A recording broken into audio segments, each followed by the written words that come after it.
How are you? Good morning. Today we are going to discuss about the electoral politics. This will part 2 and class 9. ये electoral politics की ये chapter है जो चुनावी राजनीति की बात करता है।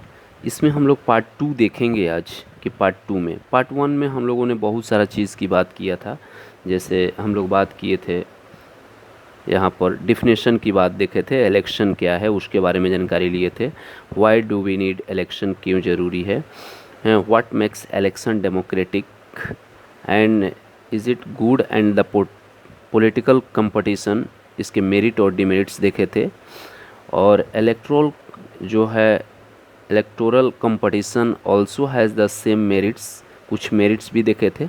तो आज हम लोग बात करने जा रहे हैं कि system of election in India, यानी हमारी चुनाव प्रणाली जो है क्या है, कैसे है, उसके बारे में हम लोग आज डिस्कस करने जा रहे हैं कि इंडिया में इन इंडिया कह रहा है कि भारत में लोकसभा और विधानसभा में हर 5 साल के बाद नियमित रूप से यानी रेगुलर रूप से चुनाव होते हैं। 5 वर्ष के बाद सभी निर्वाचित प्रतिनिधियों का कार्यकाल समाप्त हो जाता है। यानी आई एम सेइंग दैट, मैं कह रहा हूँ कि in India Lok Sabha and Vidhan Sabha election are held regularly after 5 year, every 5 years के बाद चुनाव होते हैं। और 5 वर्ष के बाद जितने सारे रिप्रेजेंटेटिव हम लोग जो चुनते हैं, पहले से जो चुने हुए रहते हैं, 5 साल के बाद सभी निर्वाचित प्रतिनिधियों का जो टाइम पीरियड है वो समाप्त हो जाता है। ठीक है, समाप्त हो जाता है। अब कह रहा है कि election are held in all constituency at the same time, same time. ठीक है, either on the same day और within a gap of few days and is known as the general election. General election कहने का मेरा मतलब ये है कि हम अगर हिंदी में बात करें आम चुनाव, ये आम चुनाव क्या होता है, तो कह रहा है कि सभी निर्वाचन क्षेत्रों में, यानी सभी निर्वाचन क्षेत्रों का मतलब होता है कि ऑल द कॉन्स्टिट्यूएंसीज में, ठीक है, क्षेत्रों में एक ही समय में, एक ही दिन या कुछ दिनों के भीतर होने वाले चुनाव को, इलेक्शन को आम चुनाव कहा जाता है। समझ में आया होगा। मैं कह रहा हूँ, आई एम सेइंग दैट, कि जनरल इलेक्शन क्या है। अगर आपसे कोई पूछे कि जनरल इलेक्शन क्या है, तो you will give the simple way में आंसर आप दोगे कि election are held in the all the constituency at the same time.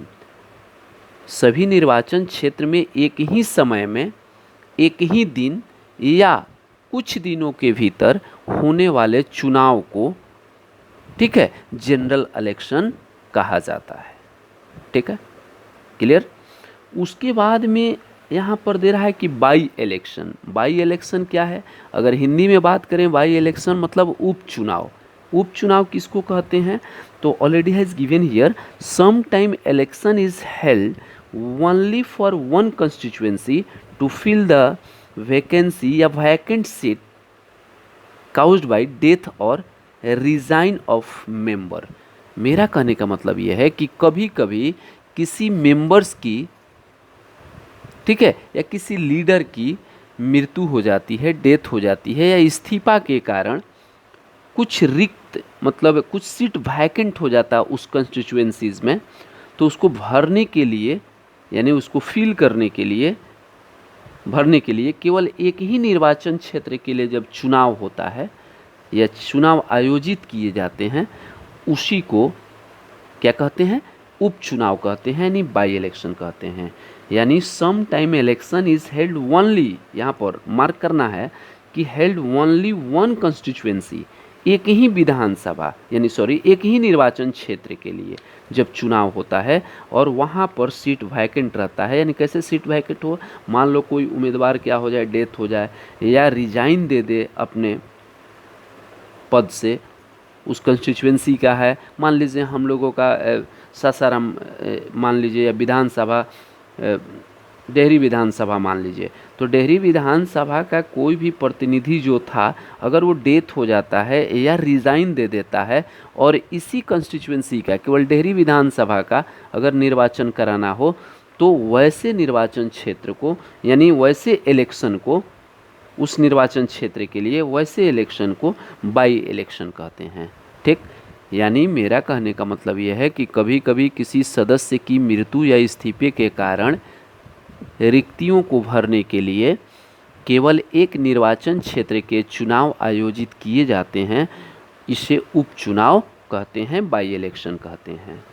ठीक है, उसके बाद में कह रहा है कि जो हमारी चुनाव प्रणाली की प्रक्रिया है, वो सबसे पहली प्रक्रिया है, ठीक है, इलेक्टोरल कंस्टिट्यूएंसी, यानी निर्वाचन क्षेत्र। ये निर्वाचन क्षेत्र क्या होता है भाई? तो कह रहा है कि in India an area based system of the representation is followed where the country is divided into different areas for the election purpose is called the electoral constituency। यानी मैं कह रहा हूँ कि चुनाव के उद्देश्य, ठीक है, चुनाव के उद्देश्य से भारत के विभिन्न क्षेत्रों में विभाजित किया गया है। ठीक है, चुनाव के उद्देश्य से, इलेक्शन के पर्पस से भारत को क्या किया गया है? विभिन्न, यानी डिफरेंट एरियाज में, डिफरेंट कंस्टिट्यूएंसीज में क्या किया गया है?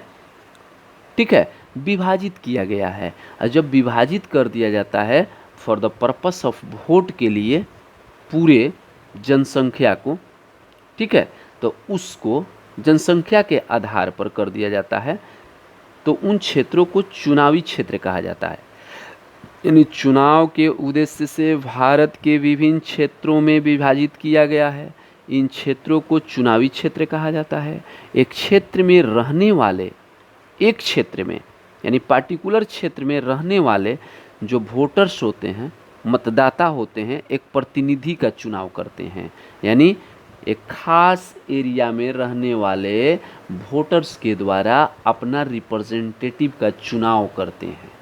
ठीक, उसको हम लोग इलेक्टोरल कंस्टिट्यूएंसी बोलते हैं। अब मान लीजिए we can take a example of the Lok Sabha. Lok Sabha के चुनाव के लिए भारत को कितने निर्वाचन क्षेत्रों में बांटा गया है? तो सीट के आधार पर लोकसभा में कितने सीट्स हैं? तो 543 सीट्स हैं। तो पूरे भारत के पॉपुलेशन को क्या कर दिया गया? कितने क्षेत्र में बांट दिया गया? 543 क्षेत्रों में बांट दिया गया। राइट, लोकसभा चुनाव के लिए भारत को 543 निर्वाचन क्षेत्रों में विभाजित किया गया। क्यों? क्योंकि 543 क्षेत्र क्यों निर्वाचन क्षेत्र विभाजित किया गया? इसलिए कि लोकसभा में उतना ही सीट है, तो उतना ही सीट है तो उतना ही रिप्रेजेंटेटिव चाहिए, इसलिए उसको 543 निर्वाचन क्षेत्रों में, यानी इलेक्टोरल कॉन्स्टिट्यूएंसी में क्या किया गया? बांट दिया गया। ठीक है, अब प्रत्येक निर्वाचन क्षेत्र में चुने गए प्रतिनिधि को क्या कहते हैं? संसद सदस्य या सांसद कहा जाता है, जिसको हम लोग इंग्लिश में क्या बोलते हैं? Member of parliament. यानी प्रत्येक निर्वाचन क्षेत्र, लोकसभा का चुनाव है, मान लीजिए प्रधानमंत्री बनने के लिए चुनाव हो रहा है, तो प्रत्येक निर्वाचन क्षेत्र से जो भी निर्वाचन क्षेत्र होगा, ठीक है, कंस्टिट्यूएंसीज एरिया होगा, उससे चुने गए जो भी रिप्रेजेंटेटिव होंगे उसको मेंबर ऑफ पार्लियामेंट कहा जाता है। क्या कहा जाता है? मेंबर ऑफ पार्लियामेंट कहा जाता है। ठीक है, एमपी कहा जाता है शॉर्ट में, जिसको हम लोग सांसद कहते हैं। सांसद कौन कहलाएंगे? जो प्रधानमंत्री के लिए चुनाव लड़ेंगे और वो अपने निर्वाचन क्षेत्र से जीत जाते हैं, तो उस निर्वाचन क्षेत्र के लिए क्या बन जाते हैं? सांसद बन जाते हैं। अब कह रहा है कि प्रत्येक राज्य को विधानसभा क्षेत्रों की विशिष्ट संख्या में विभाजित किया गया है।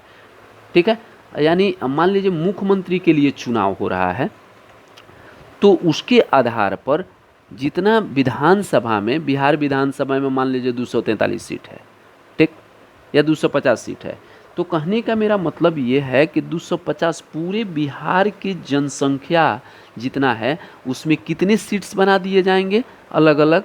तो 243 या 250 सीट विभाजित कर दिया जाता है। यानी प्रत्येक राज्य के विधानसभा क्षेत्रों की एक विशिष्ट संख्या में विभाजित किया गया है। वही चीज़ already I have written here, यहाँ लिखा हुआ है कि विधानसभा election each seat is divided into a specific number of the assembly, ठीक है, constituency, and the elected representative of each member is called the member of legislative. और कह रहा है कि प्रत्येक विधानसभा क्षेत्र से जीतने वाले जो भी प्रतिनिधि होंगे, रिप्रेजेंटेटिव होंगे, उसको क्या कहा जाता है? एमएलए कहा जाता है, एमएलए, यानी मेंबर ऑफ लेजिस्लेटिव असेंबली के नाम से उनको जाना जाता है, यानी विधायक के रूप में कहा जाता है। इस मामले में निर्वाचित प्रतिनिधि को विधानसभा का सदस्य या विधायक कहा जाता है, ठीक है। प्रत्येक संसदीय निर्वाचन क्षेत्र में कई विधानसभा क्षेत्र होते हैं। कह रहा है कि हम लोग प्रत्येक संसदीय निर्वाचन क्षेत्र में क्या होता है कि कई विधानसभा क्षेत्र होते हैं। अब क्या करा कि पंचायत और नगरपालिका चुनाव के लिए भी यही सिद्धांत लागू होता है।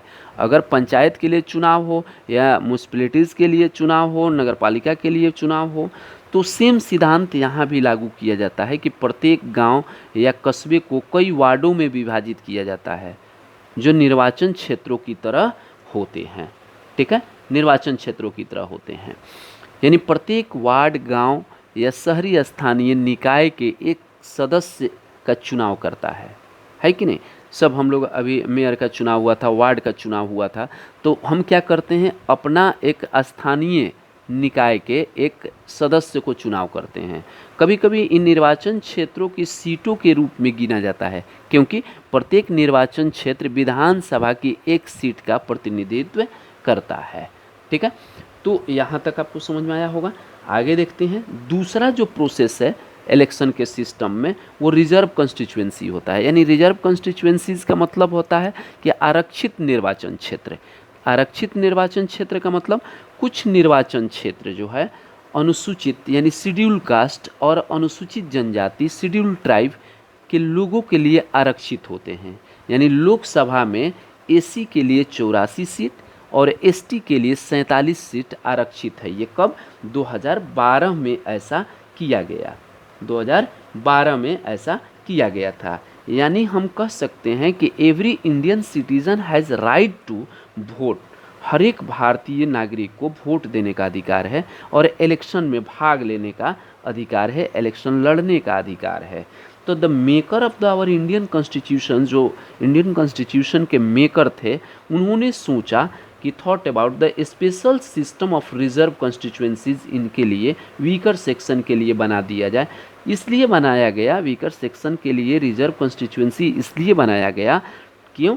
क्योंकि to protect the interest of the weaker section, यानी को प्रोटेस्ट करने के लिए, यानी दूसरों कोई उनको शोषण न करे, एक्सप्लॉयटेशन न करे, इसलिए ऐसा किया गया। यानी आरक्षित निर्वाचन क्षेत्र उनके लिए बनाया गया, ठीक है। अनुसूचित जाति के लिए आरक्षित निर्वाचन क्षेत्र केवल अनुसूचित जाति से संबंधित कोई व्यक्ति ही चुनाव लड़ सकता है।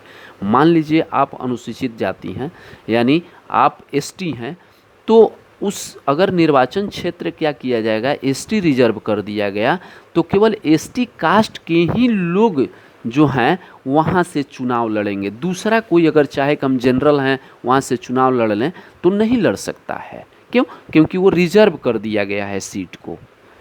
केवल अनुसूचित जनजाति, मान लीजिए कहीं पर क्या है, अनुसूचित जनजाति एसटी के लिए, शेड्यूल कास्ट के लिए रिजर्व किया गया है वो एरिया, निर्वाचन क्षेत्र, कंस्टिट्यूएंसी, रिजर्व कंस्टिट्यूएंसी है, तो केवल एसटी के ही कैंडिडेट वहाँ से इलेक्शन या चुनाव में इलेक्शन कंटेस्ट कर सकते हैं, चुनाव में भाग ले सकते हैं, यानी दूसरा कोई भी नहीं ले सकता है, ठीक है।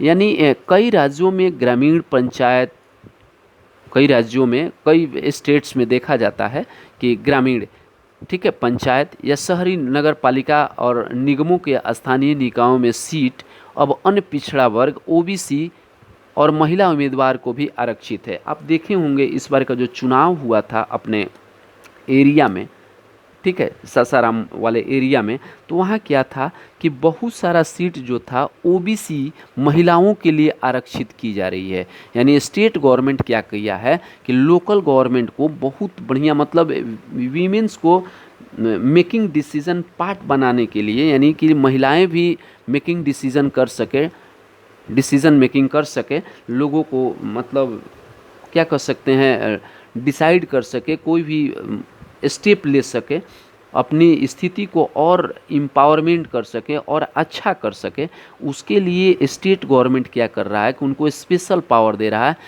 क्यों? क्योंकि उनको पॉलिटिक्स में लाना चाह रहा है कि वो अपनी स्थिति को अच्छे ढंग से सुधार सके। तो ओबीसी का भी सीट रिजर्व आजकल होना स्टार्ट हो गया है, अलग अलग स्टेट के माध्यम से अलग अलग स्टेट गवर्नमेंट अपना देती है। ठीक है, उसके बाद रिजर्व कंस्टिट्यूएंसी जब हो गया तो तीसरा काम होता है हमारा इलेक्शन सिस्टम में वोटर लिस्ट तैयार करना।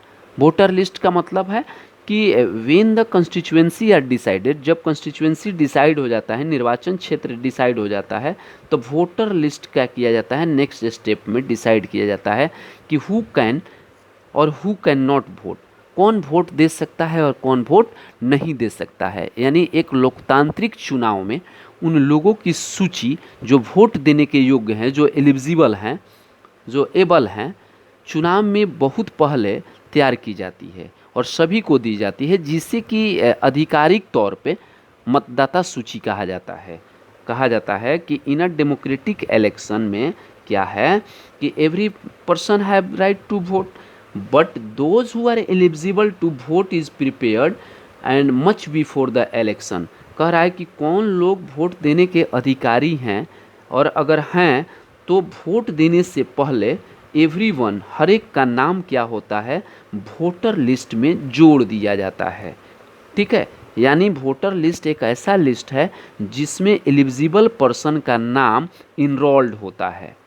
ठीक है, यानी उनका ये कहना है कि इनका अगर इनरोल्ड नाम हो गया, इसका मतलब है कि those people are 18 years and above, they can cast the vote, वो वोट दे सकते हैं। और इसको ऑफिशियली रूप से वोटर लिस्ट को क्या कहा जाता है, इलेक्टोरल रोल के नाम से जाना जाता है। ऑफिशियली इलेक्टोरल रोल के नाम से जाना जाता है, यानी कॉमनली रूप से इसको वोटर लिस्ट कहते हैं। यानी वोटर लिस्ट क्या होता है, वोटर लिस्ट में उसी व्यक्ति का नाम होगा जिसका एज 18 साल या 18 साल से अधिक हो गया है।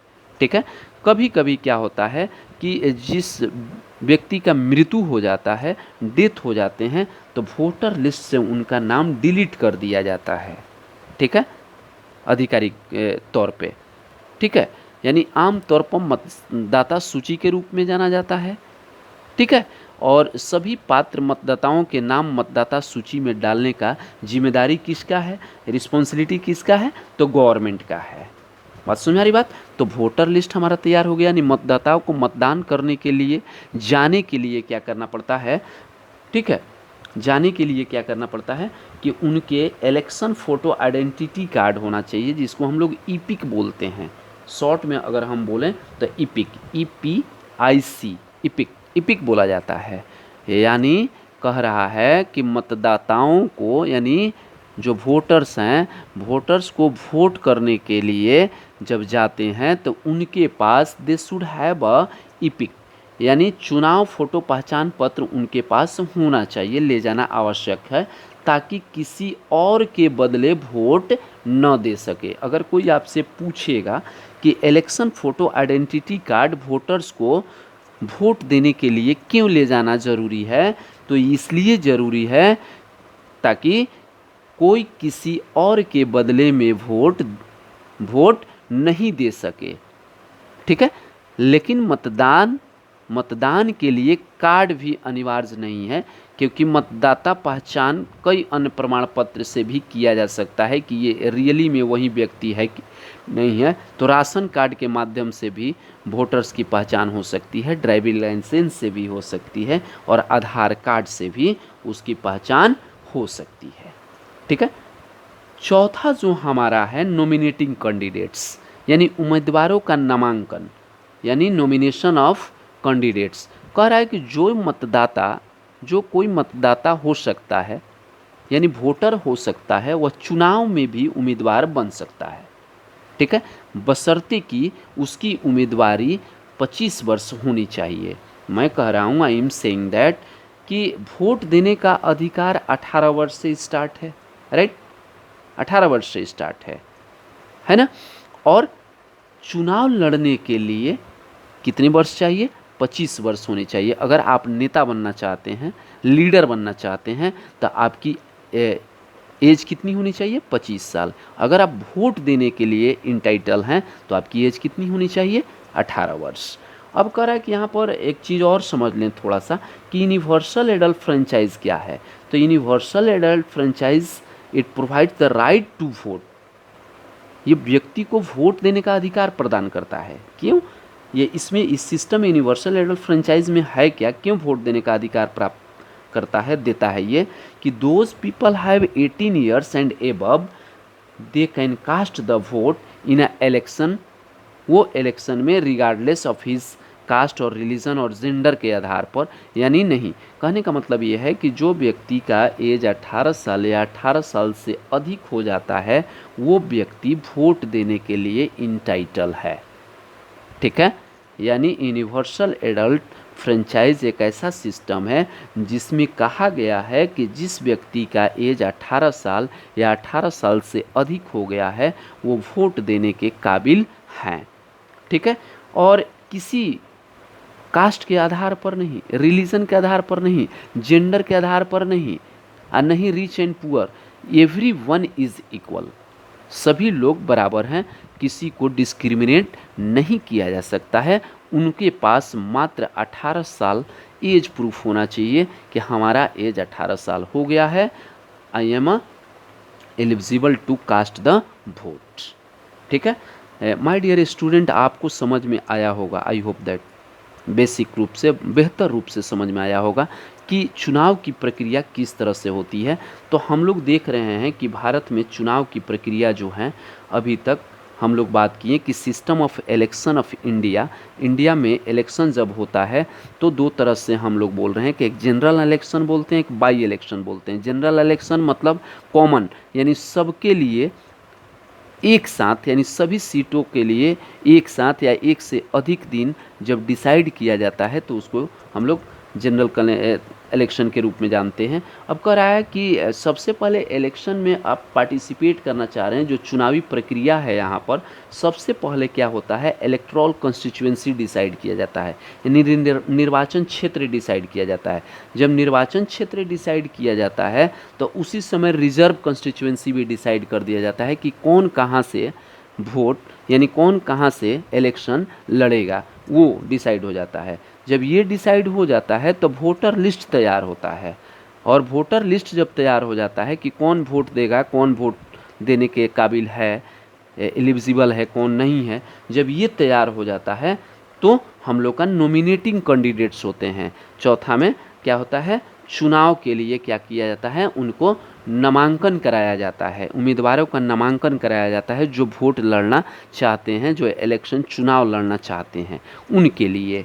तो हम आई होप दैट हम ये कहना चाह रहे हैं कि ये जो चौथा पॉइंट है नॉमिनेटिंग कैंडिडेट्स, पार्ट नंबर 3 में हम डिस्कस करेंगे चुनावी प्रक्रिया के बारे में कि उम्मीदवारों का नामांकन कैसे होता है। अगर आपके पास वोट देने का अधिकार है तो आपके पास नेता बनने का भी अधिकार है, लीडर बनने का भी अधिकार है। ठीक है, आई होप दैट आपको समझ में आया होगा। Thank you for watching me and listening me. Thank you, bye bye.